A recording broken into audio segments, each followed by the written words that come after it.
তো মুভির শুরুতে আমাদেরকে একটি ভয়ঙ্কর পুতুল দেখানো হয় যে ক্লাসে থাকা শিক্ষার্থীদের সাথে একটি মৃত্যু খেলায় মেতে ওঠে। এই খেলায় পুতুলটির সামনে তাকিয়ে গান গাইতে থাকে আর পেছনে ফিরে তাকাতে যদি কাউকে নড়তে দেখতে পায় তবে তার মাথা ফেটে সে মরে যায়। পুতুলটি এক এক করে সকলকে মারতে শুরু করে। দুটি ছেলে এটি দেখে ভয় পেয়ে যায় আর পালাতে শুরু করে। তারা দরজা খোলার চেষ্টা করে, তখন পুতুলটি তাদের দিকে তাকায় আর তাদের মাথা ফেটে যায়। তখন তাদের মধ্যে একটি ছেলে পুতুলের পেছনে লেখা একটি বাক্য পড়তে থাকে। সেখানে লেখা ছিল যে পেছনের বোতাম চাপলে খেলাটি শেষ হয়ে যাবে। এটি বুঝতে পেরে একটি ছেলে দৌড়ে এসে বোতামটি চাপ দেওয়ার চেষ্টা করে, কিন্তু দুর্ভাগ্যবশত পুতুলটি তাকে দেখে নেয় আর সে মারা যায়।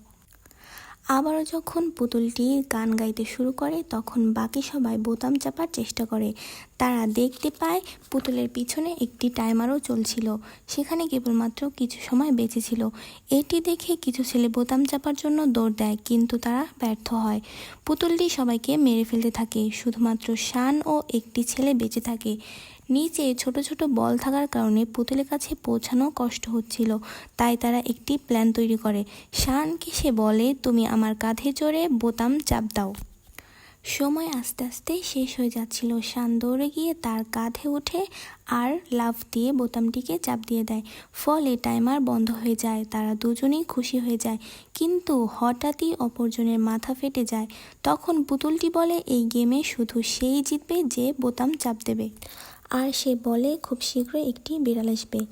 এরপর আমরা দেখতে পাই ইচিকাকে, সে অন্য রুমে ছিল এবং সেও সেই রুম থেকে জয়ী হয়েছে। শান বলতে থাকে এগুলো কি হচ্ছে, তখন ইচিকাও কিছু বুঝতে পারে না। তারা পুলিশকে ফোন করতে চায়, কিন্তু ফোনে সেখানে নেটওয়ার্ক ছিল না। তারা সেখান থেকে পালানোর চেষ্টা করে, কিন্তু দরজা বন্ধ ছিল। তারা জানালার কাঁচ ভাঙার জন্য চেষ্টা করে, কিন্তু কাঁচ ভাঙে না। এরপর দৌড়ে গিয়ে একটি দরজার সামনে আসে আর দরজাটি খুলে যায়। তারা একটা জায়গায় পৌঁছে যায় যেখানে আরও কিছু ছাত্র ছিল। তারা সবাই ইঁদুরের পোশাক পরা ছিল। তারা দুজনে ভিতরে চলে আসে আর দরজা বন্ধ হয়ে যায়। নিচে একটা নির্দেশ লেখা ছিল যে বেলটিকে বিড়ালের বাস্কেটে ফেলতে হবে আর খেলা শেষ করতে হবে। তখন একটি তাদের সামনে বড় বিড়াল বের হয় আর সবাইকে খেতে থাকে। এটা দেখে সবাই দৌড়তে থাকে। ইচিকা একটা বেল দেখতে পায় আর সে দেখতে পায় বিড়ালের গলায় একটা বাস্কেট ঝুলানো রয়েছে। তারা বুঝে যায় কি করতে হবে। একটি বাস্কেটবল খেলোয়াড় বেলটাকে বাস্কেটের মধ্যে দেওয়ার জন্য চেষ্টা করে। বেলটি যখন খুবই কাছাকাছি চলে আসে তখন বিড়াল তাকে ধরে ফেলে। বিড়ালটি তখন তাকেও মেরে ফেলে। শান দেখতে পায় বিড়ালটি তাদেরকেই মারছে যারা ইঁদুরের পোশাক পরেছিল, তাই সে সবাইকে বলে পোশাক খুলে ফেলতে। তখন বিড়াল শান্ত হয়ে যায়। কিছুক্ষণ পরে সে আবারও মারতে থাকে। অবশেষে বিড়াল ইচিকাকে খেতে যায়। তখন শান্ত বিড়ালের পোশাক পরে তাকে তার দিকে ইশারা করে। তখন বিড়াল সবাইকে রেখে তার পিছনে পড়ে যায়। শান দেখতে পায় সে বিড়ালের কথা বুঝতে পারছে। সে বিড়ালের কাঁধে উঠে তাকে আদর করতে থাকে। এটা দেখে সকলেই তাই করে। এতে করে বিড়াল ঘুমিয়ে যায়। তারা নিজেদের মাঝে ঝগড়া শুরু করে বেল ফেলা নিয়ে, কারণ তারা ভাবছিল এই গেমটিও হয়তো আগের মতো।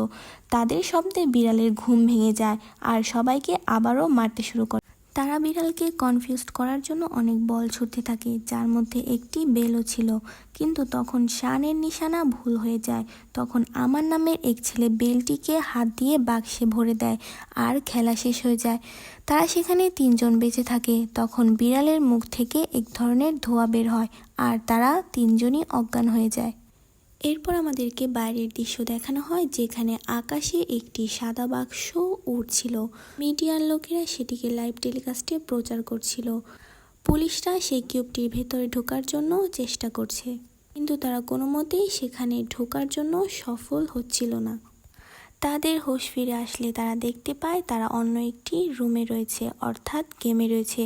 সেখানে নির্দেশনা দেওয়া হয় একটি চাবি বেছে নাও আর গেম শেষ করো। তখন চারটা পুতুল তাদের সামনে আসে আর তাদেরকে গেম সম্পর্কে বলতে থাকে। তারা বলে তাদের চোখে কাপড় থাকবে আর পুতুলরা তাদের পিছনে ঘুরতে থাকবে গান গাইতে গাইতে। যখন গান শেষ হবে তখন বলতে হবে পিছনে কোন পুতুল দাঁড়িয়ে আছে। একটি ছেলে খেলাটা খেলতে শুরু করে দেয়, এরপর সে হেরে যায়। এরপর শান খেলাটা শুরু করে। গান শেষ হওয়ার পর তাকে জিজ্ঞাসা করা হয় তার পিছনে কোন পুতুলটি দাঁড়িয়ে আছে, কিন্তু সে সেটি বলতে পারে না। আর ঠিক তখনই টাইম শেষ হয়ে যায়। তখন পিছনের পুতুলটি বলে ওঠে যে তুমি নামটি বলতে পারোনি, সুতরাং তুমি মৃত্যুর জন্য প্রস্তুত হয়ে যাও।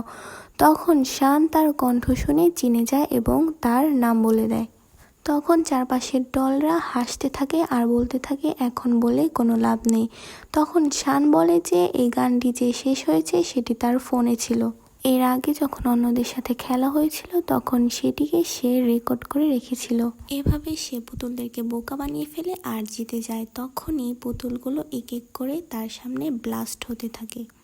সেগুলো ব্লাস্ট হয়ে একটি চাবি বের হয়। এরপর তারা দেখতে পায় একটি ছেলে দৌড়ে আসছে, তার পিছনে একটি ভয়ঙ্কর পুতুলও দৌড়াচ্ছিল। ছেলেটি বলে সবাই সবার হাত ধরে থাকলে পুতুলটি তাদের মারবে না। তখন ইচিকাকে পুতুলটি মেরে ফেলতে চাইলে শান তার হাত ধরে নেয় আর তার জীবন বাঁচায়। সেখানে আরও দুজন ছেলেকে দেখতে পায়। তারা দেখতে পায় একটি দরজা যেটা খোলার জন্য 7টার চাবি দরকার, কিন্তু তাদের কাছে মোট 4টা চাবি ছিল। তখন দুটি ছেলে 3টি চাবি নিয়ে আসে আর তারা চাবি দিয়ে দরজা খুলে নেয়। দরজা খোলার সাথে সাথে একটি আওয়াজ আসে যে তোমরা ড্রেস চেঞ্জ করে নাও। চেঞ্জ করার সাথে সাথে তারা 3 নাম্বার গেমে চলে যায়। তখন একটি বরফের ভাল্লুক আসে আর সে বলতে থাকে এই গেম জেতার জন্য কিছু প্রশ্নের উত্তর দিতে হবে।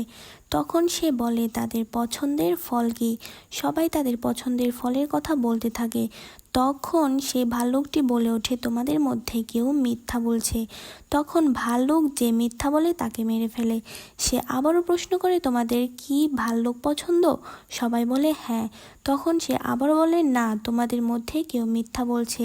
তখন সে মিথ্যা বলা মেয়েটিকে মেরে ফেলে। তখন শান বলতে থাকে এখানে মিথ্যা কথা তুমি বলছো, তুমি আমাদের মধ্যে ঝগড়া লাগাচ্ছ, সুতরাং এখানে সবচেয়ে বেশি মিথ্যাবাদী তুমি। তখন ভাল্লুক এক কালো রঙে পরিবর্তন হয়ে যায় আর তারা গেম জিতে যায়। এরপর তারা লাস্ট গেমে চলে যায়। তখন তাদের কাছে কিছু পুতুল আসে। তখন তারা বলতে থাকে তোমাদের মধ্যে একটি গেম হবে যেখানে 4 জন লুকাবে আর একজন তাদেরকে খুঁজে নেবে। যদি সে পেয়ে যায় তবে 4 জনই মারা যাবে, আর যদি না পায় তবে সে নিজে মরে যাবে। এই গেমটির মধ্যে একটি বাক্স থাকবে, যে বাক্সটিকে আগে লাথি দিয়ে ফেলে দিতে পারবে সে হবে আজকের উইনার। তখন তাদের মধ্যে একটি লটারি করা হয় যে কে খুঁজবে আর কারা লুকাবে।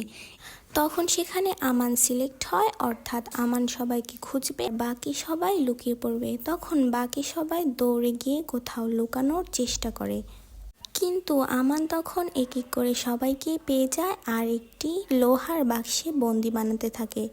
হঠাৎই তখন সে ইচিকাকে দেখতে পায় আর তাকেও বন্দি বানিয়ে নেয়। এখন কেবলমাত্র শানই বাকি ছিল। সে শানকে বিভিন্ন জায়গায় খুঁজতে লাগছিল। তখন ইচিকা জোরে জোরে বলতে থাকে শান তুমি যেখানেই থাকো তুমি সেখান থেকে বের হও না। তখন শান কিছু লোহার পোশাক পরে বেরিয়ে আসে। তখন আমান বলে তুমি আমাকে হারাতে এসেছো। তখন শান ও আমানের মাঝে ধস্তাধস্তি শুরু হয়ে যায়। এক পর্যায়ে শান আমানের সাথে একটি লোহার শিকল বেঁধে দেয় আর সে নিচের দিকে ঝাঁপ দেয়, কিন্তু আমান খুবই কষ্টে তাকে আটকে রাখে এবং তাকে ওপরে টেনে নিয়ে আসে। তখন তারা তাদের সামনে সেই বাক্সটি দেখতে পায়। তারা দুজন দৌড়ে যায় আর চেষ্টা করে যাতে কে কার আগে লাথি মারতে পারে। অবশেষে শান সেই বাক্সটিকে লাথি মেরে দেয় এবং খেলাটি এখানেই শেষ হয়ে যায়। এরপর তাদের সামনে সেই 3টি পুতুল চলে আসে আর তাদেরকে বলতে থাকে তোমরা 5 জনই এই গেমটিতে জিতে গেছো। তারা ভীষণ খুশি হয়ে যায় এবং হই হুল্লোড় করতে থাকে। তখন সেই পুতুল 3টি বলে যে তোমাদের জন্য উপহার স্বরূপ আমরা কিছু আইসক্রিম এনেছি। তখন তারা কিছু আইসক্রিম দেয় আর বলতে থাকে এটি তোমাদের জন্য উপহার স্বরূপ, সুতরাং তোমরা এটিকে খেয়ে নাও। তারা দেখতে পায় আইসক্রিমের মধ্যে 3 জনের নাম লেখা আছে।